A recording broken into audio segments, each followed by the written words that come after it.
क्या आप भी थकान, वीर्य की कमजोरी या लो स्पर्म काउंट से परेशान हैं? बार बार रिपोर्ट्स कराने के बावजूद भी उसमें मोटिलिटी कम आती है या स्पर्म का काउंट कम आता है, तो ध्यान दीजिए। ये आयुर्वेदा में एक ऐसी चिकित्सा है जिसे हम वाजीकरण कहते हैं, जो आपको इन सब चीजों में हेल्प करेगी। नमस्ते एवरीवन, मैं हूं doctor Dhwani. Welcome to my YouTube channel. आज के वीडियो में हम बात करेंगे वाजीकरण की। कैसे 21 दिनों में वाजीकरण की मदद से आप अपनी फर्टिलिटी के साथ साथ स्टेमिना भी इंप्रूव कर सकते हैं। तो एंड तक जरूर जुड़े रहना। और यदि आपने मेरी चैनल को सब्सक्राइब नहीं किया है तो अभी करें। ये सिर्फ आपकी स्टेमिना नहीं, लेकिन साथ साथ मेंटल क्लैरिटी और रिप्रोडक्टिव हेल्थ को भी इंप्रूव करता है।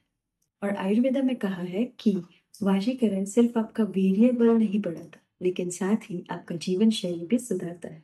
इससे पहले हम बात करते हैं कि वाजीकरण की किन किन लोगों को जरूरत है, किस किस कंडीशन में आपको वाजीकरण की जरूरत है।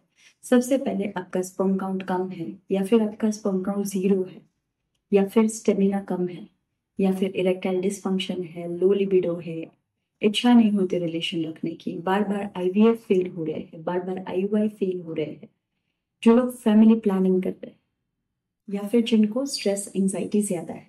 इन सारी कंडीशंस में वाजीकरण हेल्प करता है। तो अब हम बात करते हैं कि 21 दिन में वाजीकरण में क्या करना है।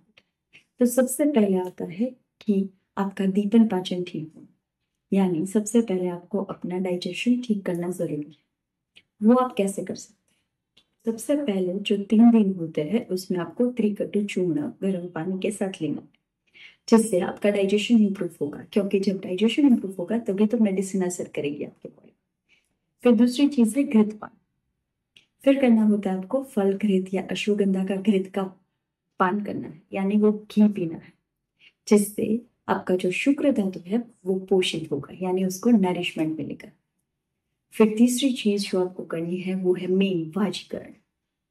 उसमें अश्वगंधा है, शतावरी है, कौंच बीज है, विदारी कंड है, इन सब चीजों की कैप्सूल या चूर्ण लेना है।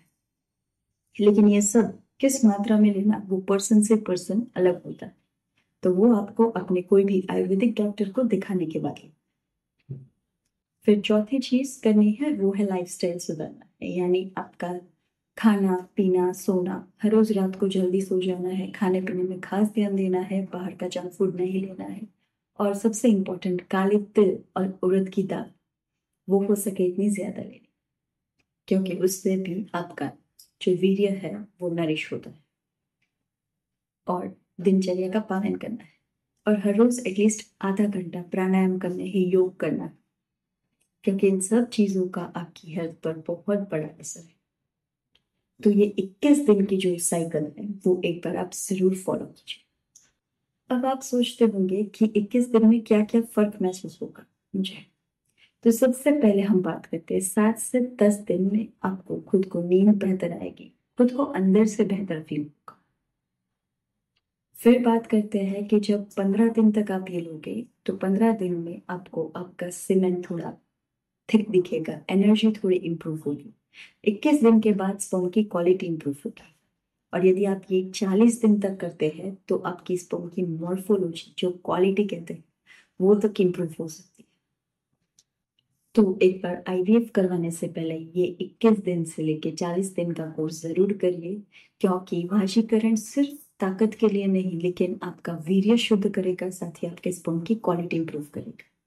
क्योंकि जब तक स्पर्म की क्वालिटी अच्छी नहीं है, आईवीएफ भी फेल होने के चांसेस 100%। तो बेहतर है एक बार आप स्पर्म की क्वालिटी इंप्रूव कीजिए, फिर नेचुरली ट्राई कीजिए, आईवीएफ की जरूरत नहीं पड़ेगी। यदि आपको ये वीडियो अच्छा लगा, हो सके इतना इसको शेयर करें और मेरे चैनल को सब्सक्राइब करना ना भूलें। मिलते हैं अगले संडे एक नए वीडियो के साथ। तब तक के लिए धन्यवाद।